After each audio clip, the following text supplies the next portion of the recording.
রাঙামাটির কাপ্তাই লেকে মৎস্য প্রজনন বৃদ্ধির লক্ষ্যে চলতি বছরের এপ্রিল হতে মাছ ধরা ও বিক্রয় কার্যক্রম বন্ধ ছিল। তবে গত ৩১ আগস্ট মধ্যরাত হতে এই নিষেধাজ্ঞা তুলে নেওয়া হয়। কিন্তু পাহাড়ের একটি আঞ্চলিক দলের সদস্যদের চাঁদা প্রদান না করায় কিছু এলাকায় জেলেরা মাছ ধরতে পারছিলেন না। ফলে কাপ্তাই মৎস্য অবতরণ কেন্দ্রে ১ সেপ্টেম্বর সকালে ২০ টনের বেশি মাছ ধরার কথা থাকলেও মাত্র ১৪ টন ২৫৮ কেজি মাছ ধরেছেন জেলেরা। এদিকে মৎস্য আহরণ শুরু হওয়ায় চাঞ্চল্য ফিরে এসেছে স্থানীয় মাছের আড়তগুলোতে।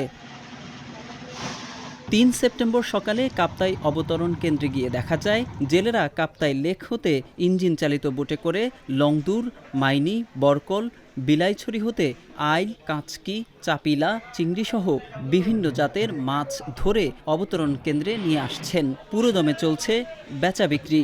ব্যবসায়ী ও জেলেরা জানান ছোট মাছ ধরা পড়লেও মিলছে না বড় মাছ।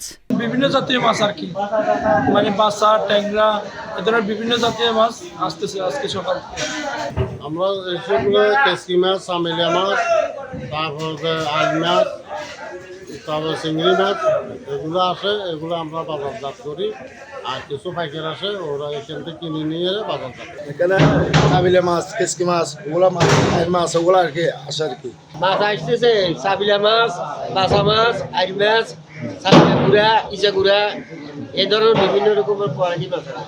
এদিকে মৎস্য অবতরণ কেন্দ্রের পাইকারি মাছ বিক্রেতারা জানান লেকের মাছ সুস্বাদু হওয়ায় দেশের বিভিন্ন জেলায় এর চাহিদা খুব বেশি।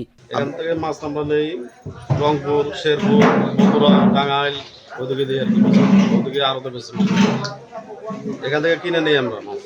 কাপ্তাই মৎস্য উন্নয়ন কর্পোরেশনের তথ্যমতে ১ সেপ্টেম্বর এই মৎস্য অবতরণ কেন্দ্রে মাছ আহরণ হয়েছিল ১৪ টন ২৫৮ কেজি, যা থেকে রাজস্ব আদায় হয়েছে ২,৯৮,০০৫ টাকা।